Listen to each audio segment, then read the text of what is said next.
Picture the throne of Egypt, not as a museum piece, but as a seat of cosmic power, the nexus between the heavens and the earth. Upon it sits a living god, a pharaoh, the Horus incarnate, whose every breath is supposed to maintain Ma'at, the sacred principle of order, truth, and divine balance. He is the shepherd of his people, the commander of armies, the high priest of a pantheon of powerful deities. His reign, the people believe, is a reflection of the stability of the universe itself. Now, imagine that same god-king under the cloak of a moonless night, slipping out of his opulent palace, not to consult the stars or commune with the gods, but for a far darker purpose. He moves like a thief through the silent streets of his own capital, his destination a private house. There, a ladder waits for him, propped against a wall. He climbs it, disappearing into a darkened room where one of his own generals awaits. This was the secret life of Pharaoh Pepi II, a ritual of obsession so profound it would become a poison, seeping into the very foundations of his kingdom and corrupting a legacy that was meant to be eternal. This is not just a story of a forgotten king. It is a tale of how the private perversions of one man can unravel a civilization. A disturbing look into the heart of a pharaoh who ruled for longer than any monarch in human history, and in doing so, presided over the spectacular death of an entire age. Before we descend into the shadows of this forgotten reign, if you are fascinated by the hidden truths that lie buried beneath the golden sands of history, consider hitting that subscribe button for more stories that reveal the disturbing reality behind the myth. And comment below to let me know where you're listening from. It's truly incredible to think that we are uncovering these ancient, scandalous secrets together from all corners of the modern world.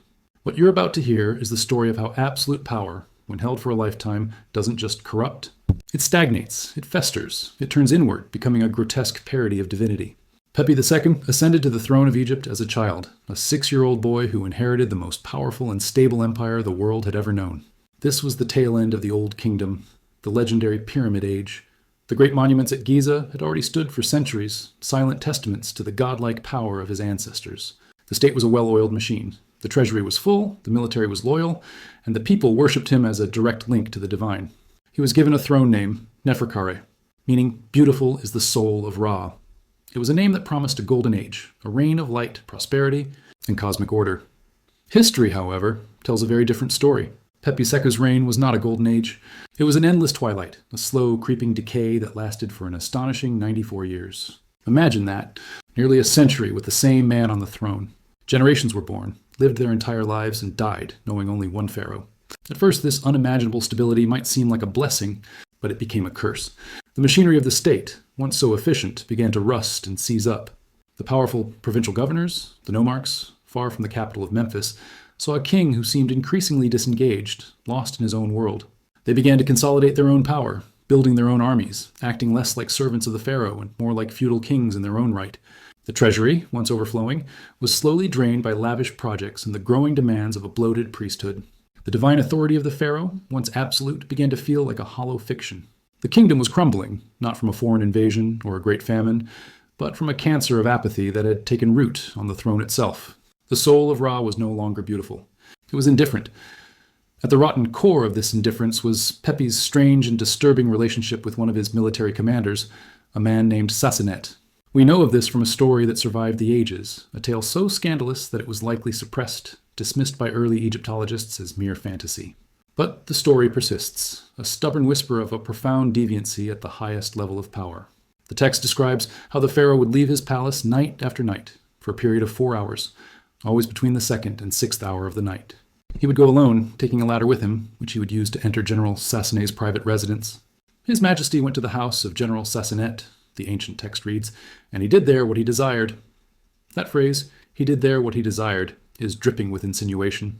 This was not a matter of state security. It was not a secret military briefing. The clandestine nature, the ladder, the specific hours of the night, it all points to a secret, obsessive ritual. This was the pharaoh's true passion, the one thing that could stir him from his royal apathy. While his kingdom slowly fractured, while his nomarchs grew bolder, while the very concept of his divine rule eroded, Pepi II was consumed by what happened in that darkened room. Can you imagine the psychological implications of this? This man was worshipped as a god. He was the living embodiment of cosmic order. His public life was a series of rigid, sacred rituals designed to maintain the harmony of the universe. Yet, his private life was a complete betrayal of that principle. He was sneaking around his own city like a common adulterer, his actions driven not by divine duty, but by a personal earthly obsession that he placed above all else. This wasn't just a moral failing. In the Egyptian worldview, it was a cosmic one. The king's private behavior had a direct impact on the health of the kingdom. If the king was weak, disordered, and obsessed with his own desires over his duties, then the kingdom itself would become weak and disordered. His nightly excursions to Sassanet's house were not just a personal perversion, they were a symptom of a diseased reign, a sign that the sacred connection between the pharaoh and the gods had been severed. The ladder he used to climb into that room might as well have been a ladder leading his entire civilization down into the abyss. This was the great dark secret of the longest reign in history. A living god had abandoned his post, trading his divine responsibility for a nightly ritual with his general, an obsession that would cost his people everything. That single cryptic phrase from the ancient papyrus, "He did there what he desired," is the key to understanding the entire catastrophe. For a normal man, desire is a negotiation with the world. It is balanced against duty, consequence, and the will of others. But for Pepi II, a man who had been told he was a living god since the age of 6, desire was not a negotiation. It was a cosmic law. What he wanted, he got. The universe, in his view, was supposed to bend to his will. His obsession with General Sassanet was therefore not just a passion, it was the ultimate expression of his divine prerogative. In that darkened room, away from the rigid, stifling ceremonies of the court, he was exercising the one form of power that was truly his own, a power that was personal, carnal, and absolute. It was in this secret space that he felt most like a god, not because he was performing a sacred ritual for his people, but because he was satisfying a profound personal hunger without consequence, without judgment, without limit. This nightly ritual became the true center of his universe, and everything else, the administration of the kingdom, the appeasement of the gods, the maintenance of Ma'at, became a distant, tedious chore. The kingdom of Egypt no longer had a shepherd. It had a voyeur, a king who was more interested in peering through one man's window than in surveying his own vast domain. This profound psychological dysfunction likely began in his childhood. He was never a boy. He was a symbol. While other children learned to play, to fail, to form genuine bonds, Pepi was learning the intricate choreography of kingship. He was dressed in the robes of a god, seated on a throne too big for him, and surrounded by priests and viziers who spoke to him not as a child, but as a divine oracle. This environment would create an adult of unimaginable emotional isolation. How can you form a real relationship with anyone when you are taught that you are fundamentally superior to every other human being on the planet? His relationships were defined by power and ritual, not by love or friendship. He was a man drowning in loneliness, adrift in a sea of worshippers. It is entirely possible that General Sassanet, for reasons we can never know, represented the one thing he craved: a genuine, if twisted, human connection. Or perhaps it was the opposite. Perhaps Sassanet was simply a perfect, passive object for the pharaoh's desire, a man whose position as a subordinate made him utterly compliant, allowing Pepi to project upon him all of his repressed, warped fantasies without any resistance. Either way, the general became the focal point of a lifetime of divine entitlement and emotional starvation.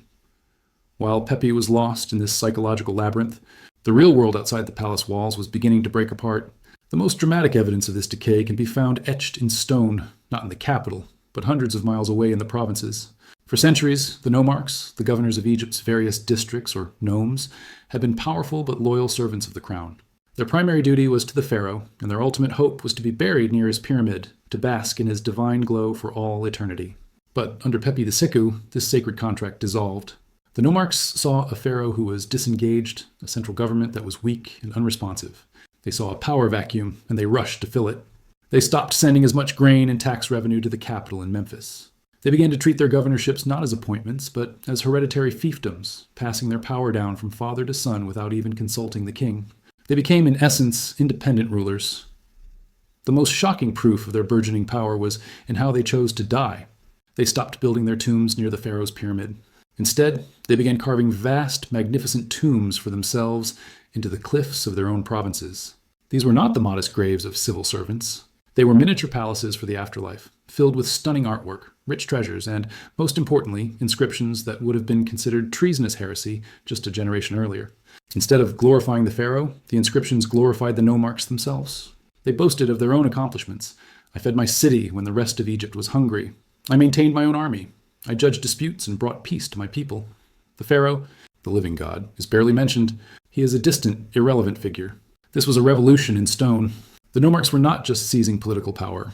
They were seizing religious authority.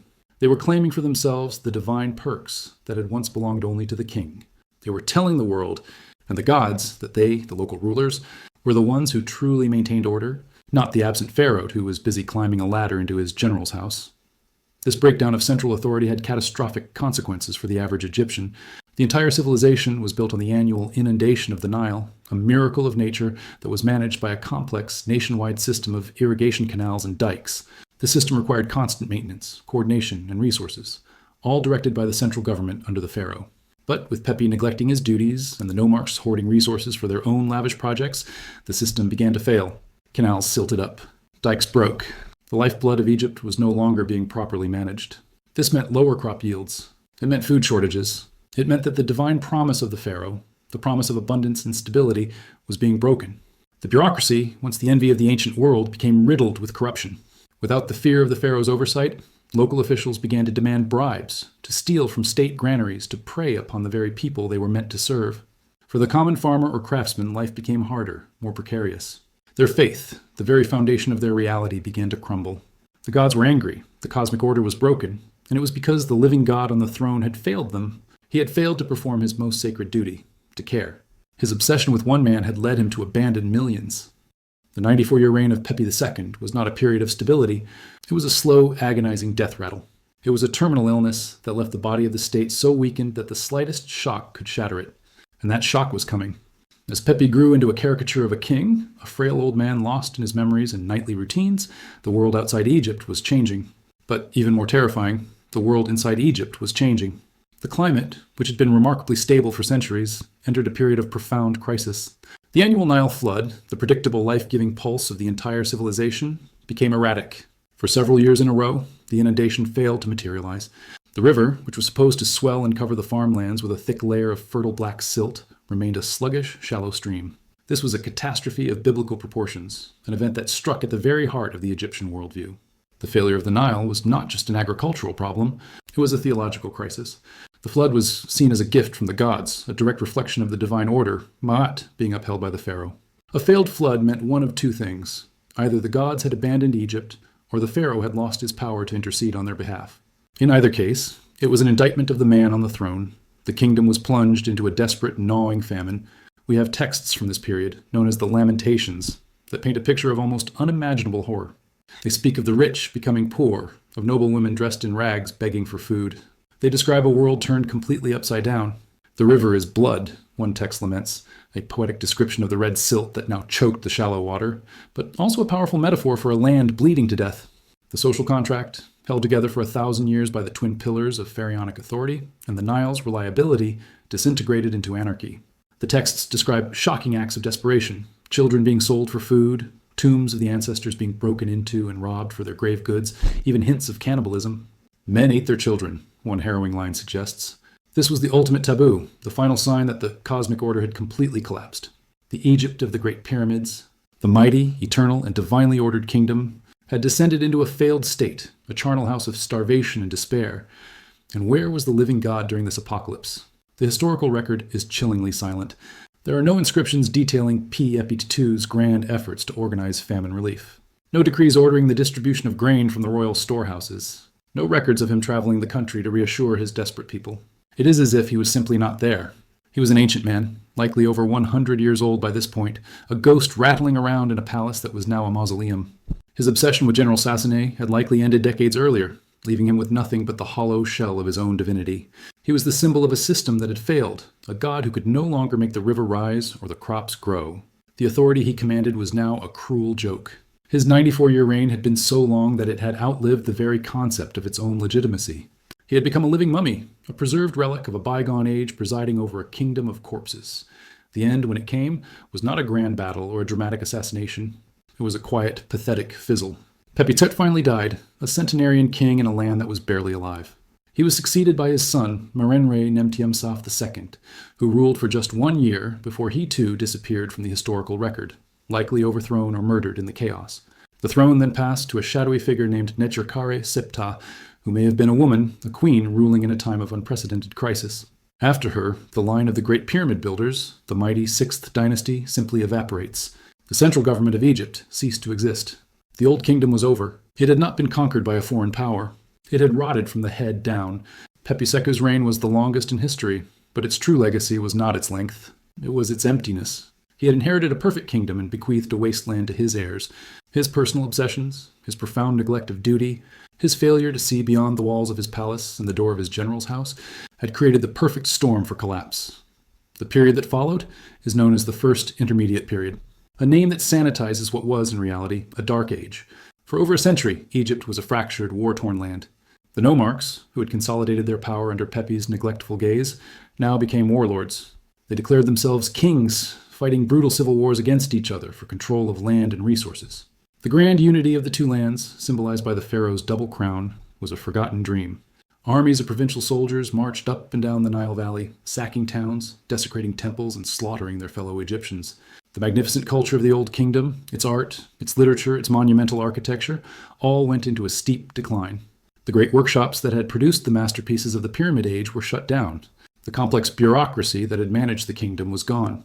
For the average person, it was a time of constant fear, uncertainty, and violence. The cosmic order was gone, and in its place was the law of the sword. This was the ultimate price of Pepi II's long, lethargic reign. He had not just failed his people in life, he had cursed them for generations after his death. The tale of his nightly excursions with the latter was more than just a piece of court gossip. It was the origin story of a nation's collapse. Let us return for a moment to that ladder. It is the most potent and disturbing symbol in this entire story. It is a symbol of transgression, of a boundary being crossed. The pharaoh, who was supposed to be the most public of figures, the center of all ceremony and ritual, used it to access a secret, private world. The palace walls, which were meant to contain and elevate his divine status, became a prison from which he had to escape. This act of climbing, night after night, was a physical manifestation of his descent, a descent from his role as a god-king to the level of a common man driven by furtive desires. In a world obsessed with hierarchy and cosmic order, this was the ultimate act of self-debasement. He was literally and figuratively lowering himself, leaving the celestial plane of his divine office for the muddy, complicated earth of human obsession.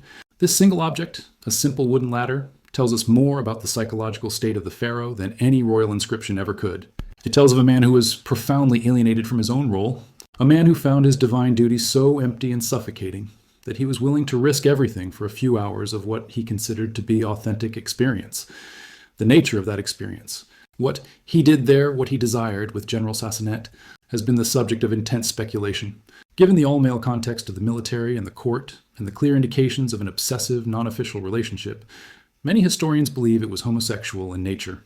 For us, in the modern world, this might not seem particularly shocking, but we must be careful not to impose our own values on the ancient past. Homosexuality was not viewed in ancient Egypt with the same moralistic lens as in many later societies. There are hints of same-sex relationships in various texts, and it was generally tolerated as long as it did not disrupt the social order, particularly the all-important duty of producing heirs. However, the scandal of Pepi II's actions was not about the gender of his partner. It was about the obsession, the dereliction of duty, and the subversion of power dynamics. The pharaoh, the dominant, active, divine force in the universe, was placing himself in a position that could be interpreted as subordinate or supplicant to his own general. He was leaving the palace to go to his subjects' home on his subjects' terms. This was a shocking reversal of the natural order. It was the pharaoh's desires, not the general's, that were being gratified, but the very act of him seeking it out in this clandestine manner was a radical betrayal of his supreme status. This betrayal echoed throughout the entire structure of the kingdom. The pharaoh was supposed to be the sun, the central star around which the entire Egyptian universe revolved. The nomarchs, the priests, the generals, they were all planets, drawing their light and their power from him. But Pepi had turned himself into a black hole. His apathy and self-obsession meant he was no longer radiating power. He was absorbing it, draining the energy of the state to feed his private rituals. The nomarchs, feeling the gravitational pull of the center weaken, began to spin out of their prescribed orbits. They had to. It was a matter of survival. They saw the famine coming. They saw the central authority dissolving. Their decision to build up their own power bases, to raise their own armies, to manage their own districts, was not just an act of rebellion. It was a pragmatic response to a catastrophic failure of leadership. They were, in effect, trying to build lifeboats while the captain of the ship was locked in his cabin, oblivious to the storm. Their declarations of independence, carved into their magnificent provincial tombs, were not just boasts. They were cries of despair, a testament to a system so broken that local leaders had to become their own pharaohs just to keep their people alive. The tragedy is that their efforts were doomed to failure. The strength of the Old Kingdom had been its unity, its ability to mobilize the resources of the entire Nile Valley for massive, shared projects like the pyramids and the National Irrigation Network. No single nomarch, no matter how powerful or competent, could replicate that. They could manage their own little stretch of the river, but they could not manage the whole. And so, when the climate crisis hit, their fragmented, competing fiefdoms were no match for the scale of the disaster. One nomarch might succeed in hoarding enough grain to feed his people for a season, but he did so at the expense of his neighbor, leading to raids, skirmishes, and eventually full-blown civil war. The very system of independent power that Pepi's neglect had fostered was the system that ensured the suffering would be prolonged and widespread when the famine arrived. His failure was twofold. First, he failed to lead, and second, his failure created a political landscape where no one else could effectively lead either. He had not just abdicated his throne, he had shattered it into a dozen warring pieces. Imagine the final years of his life. A man who had reigned for nearly a century, who had been a god on earth since he was a small child. He had outlived his children, his grandchildren, perhaps even his great-grandchildren. He had outlived all his advisors, his priests, his generals. He had outlived the very memory of a functional kingdom. Did he understand what had happened? Did he look out from his palace window upon his starving, chaotic capital and feel any sense of responsibility?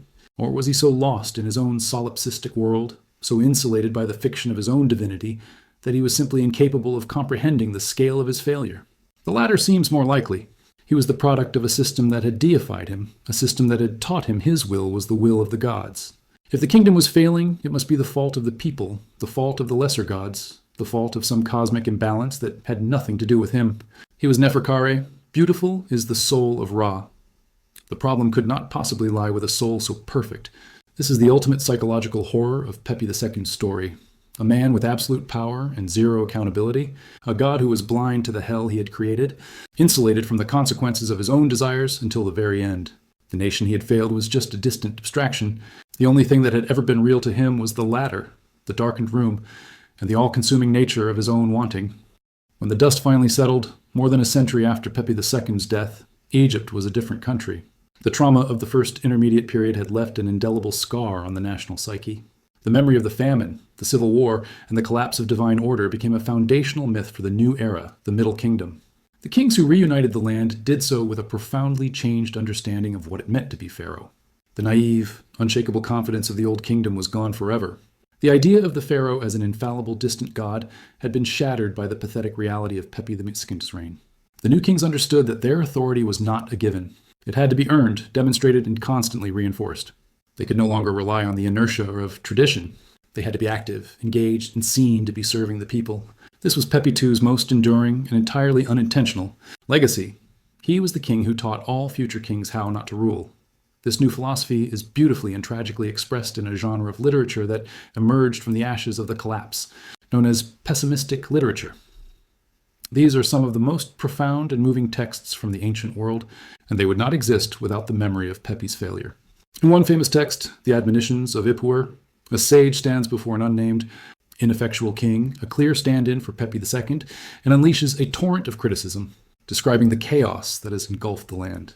Authority, perception, and justice are with thee, Ipuwer cries, but it is confusion that thou wouldst set throughout the land, together with the noise of contention. He is directly accusing the king of abdicating his divine duty, of allowing the world to descend into chaos through his own inaction. This was a revolutionary idea. For the first time, Egyptian literature was openly questioning the role of the king, holding him accountable for the suffering of his people. The unquestioning worship of the old kingdom had been replaced by a demand for justice and competent leadership. Another powerful text. The prophecy of Neferti imagines a sage in the distant past predicting the horrors of the first intermediate period. He speaks of a time when the land is utterly perished, and naught remains, a land where social bonds have dissolved and the sun is veiled and shines not for men to see. But he ends his prophecy with the promise of a savior king, a new pharaoh who will come from the south to restore order. This text served as propaganda for the new kings of the Middle Kingdom, but it also reveals the deep-seated fear that the chaos could return. It shows that the memory of the collapse was used as the ultimate justification for a strong, centralized monarchy. The message was clear: without a powerful and righteous king, the world would once again descend into the blood-soaked anarchy that began under Pepi II. The ghost of the failed pharaoh became a bogeyman, a cautionary tale used to legitimize his more capable successors. Perhaps the most poignant of these texts is the instruction of Amenemhat, a document written from the perspective of a murdered king's ghost as he gives advice to his son. "Harden thyself against all subordinates," the ghost warns. "Trust not a brother, no, not a friend, make no intimates." This is the voice of pure cynicism and paranoia, born from the chaos of the intermediate period. It reflects a world where loyalty is a fiction and betrayal is the only certainty. This was the true psychological inheritance of Pepi II's reign. He had not just broken the state, he had broken the bonds of trust that hold a society together. His self-serving, obsessive behavior had set a precedent, creating a world where every man was for himself, from the highest nomarch to the lowest peasant. The optimistic, confident, and orderly worldview of the pyramid builders was replaced by a worldview steeped in anxiety, pessimism, and a profound distrust of human nature. In this new, more cynical age, the very concept of the afterlife was democratized, in a way that would have been unthinkable during Pepi's time. In the Old Kingdom, a glorious eternity was largely the prerogative of the pharaoh and the elite few who could afford to be buried near him. The king was the sole bridge to the afterlife. But after the collapse, a new set of religious texts emerged known as the coffin texts. These were spells and incantations painted onto the coffins of ordinary people, not just nobles or royals. The spells were designed to help the deceased navigate the treacherous underworld and achieve eternal life. The implication was revolutionary. Salvation was no longer dependent on the king. Any individual, regardless of their status, could hope to achieve immortality through their own knowledge and moral purity. This was the ultimate rejection of the system Pepi II had embodied. If the divine king could fail so catastrophically, then people needed to find their own path to the gods. The collapse that began with Pepi's dereliction of duty led directly to a spiritual revolution, a profound shift from a state-centered religion to a more personal and individual faith. His failure as the sole guarantor of cosmic order forced the Egyptian people to find that order within themselves. So, what are we to make of Pepi II, the boy king who became an ancient ghost, the living god who preferred the shadows of a general's bedroom to the sunlit glory of his own court? It is easy to paint him as a monster, a perverted tyrant who single-handedly destroyed a civilization through his own selfish desires, but the truth is perhaps more tragic and more complex. He was not so much a monster as he was a void, an absence at the very center of his world. He was a man who was given everything, and therefore valued nothing. His power was so absolute, his divinity so unquestioned from such a young age, that he never had to develop a personality, a conscience, or a sense of duty. He was a hollow crown, a ritualistic puppet who, in the privacy of his nightly excursions, sought the one thing the throne could never give him, a sense of his own reality, however perverse. He was the ultimate product of a system that deified its leader, and in doing so, stripped him of his humanity. The system was designed to create a god, but it accidentally created a ghost, a specter of a man whose apathy was more destructive than any active cruelty could ever be. His story is a timeless and terrifying parable about the nature of power. It serves as a stark warning that the greatest threat to any nation is not always the external enemy, the invading army at the gates. More often, it is the internal decay, the rot that begins at the top. It is the slow, creeping paralysis that sets in when leaders become disconnected from the people they are supposed to serve, when they become more interested in the gratification of their own private obsessions than in the health and stability of the state. Pepi II did not destroy Egypt with a sword. He destroyed it with a ladder. He destroyed it with neglect, with indifference, with a quiet, corrosive belief that his personal desires were more important than the fate of millions. He is the ultimate example of how a leader's personal failings, their psychological weaknesses, their private perversions, can have catastrophic, civilization-ending consequences. The line between the personal and the political is a fiction. In a leader, they are one and the same. A nation can survive a cruel king, a foolish king, or even a wicked king. But it cannot survive an absent king. A king who has abdicated his responsibilities in favor of his appetites. The fate of General Sassaneh, the other man in this story, is completely unknown. He disappears from history as quickly as he appears, a shadowy figure defined only by the pharaoh's obsession with him. Was he a willing participant? A victim? An ambitious courtier who used the king's desire to his own advantage? We will never know. He remains a blank canvas onto which the pharaoh's desires were projected. In a way, he is a symbol for the entire kingdom of Egypt during this period. A passive entity, subject to the whims of a disengaged god, his own fate and desires rendered completely irrelevant. Just as Sassaneh's identity was consumed by the pharaoh's obsession, so too was the kingdom's vitality consumed by the pharaoh's apathy. Both were sacrificed at the altar of one man's private world. Ultimately, the story of Pepi II is a ghost story. It is the story of a man who was never really there, a king who haunted the throne for nearly a century, his presence a constant, chilling reminder of the emptiness of absolute power. He reminds us that the longest reign in history can also be the most destructive, that stability can be a mask for stagnation, and that the greatest monuments of a civilization can be brought down not by a great cataclysm, but by the slow, silent erosion of a leader's character. The pyramids he inherited still stand today, magnificent and eternal. But the kingdom that built them, the divine order they represented, crumbled to dust around him, a casualty of his long, lonely, and perverted reign. He was the god who failed, the shepherd who abandoned his flock, the sun king who chose to live in darkness. His legacy is not carved in the grand temples or the royal tombs. It is written in the cries of the starving, in the lamentations of the sages, and in the cautionary tale of a ladder propped against a wall, a symbol of a king's descent from divinity into a private hell of his own making, a hell into which he dragged his entire world.